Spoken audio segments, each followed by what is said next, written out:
Can you tell us a little bit about your background? The best thing that happened to me 10 years ago is my daughter, who's a teacher, saying, "Dad, you should be teaching." And I got into teaching, working with young people, and I absolutely love it. And throughout those, but not only in doing that, for the last 20 years, I've been an adult court magistrate, what's called a presiding justice, but also families court magistrate. You know, whatever the challenges that one's going through, the schools are much more open and recognize the fact that students are going through a lot, and sometimes things happen which shouldn't happen. But how, you deal with that is another matter. You've got to be somebody that people can know or see. I mean, I will be coming back to Milton Abbey every now and then, just walking around and being there for lunch and enjoying the atmosphere, because I love the place completely. I'm not employed by the school. I don't get paid anything for it. It's exactly that. It's being there for to talk to.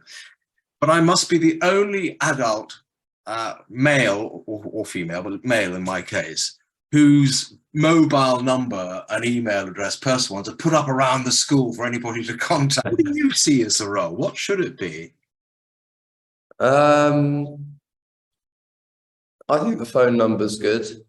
If you had to phone me, Rupert, or you, Marina, what do you expect at the end of the line? Something like just a kind of familiar, almost face, but not quite, just a comforting sort of person on the end of the phone. Oh, I guess I'm assuming that if somebody's phoning me, it's because they've got something which they're really struggling with how to deal with.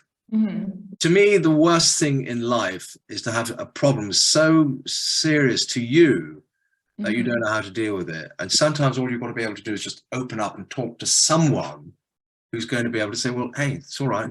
It's not that unusual, and help out. So that's where I see my role. Out of interest, if people tell you things, must you keep them private? No, I mean, this is one of the very clear things. It's a very good question, Rupert.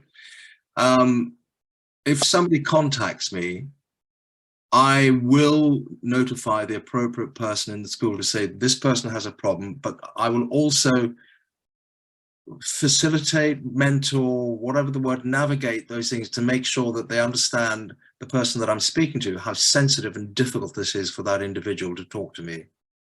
Because they are, in a sense, taking an incredibly courageous step by reaching out to someone they don't know, but they're so troubled they don't know who else to reach out to. The fact is they've reached out to me to help, and I will help. And if I keep quiet about it, that's not helping. And these, things to me, and it's like all of these things. If you see something wrong in life and you do nothing about it, you're guilty of condoning it. Just think about that. If you see something wrong and you do nothing about it, you're guilty of condoning it. And I think that's a very difficult thing, because, it may be just something very simple for you, but equally, it could be something that could happen to other people. And by not saying anything, you're opening the door to something happening to other people. So sometimes it's not just about you.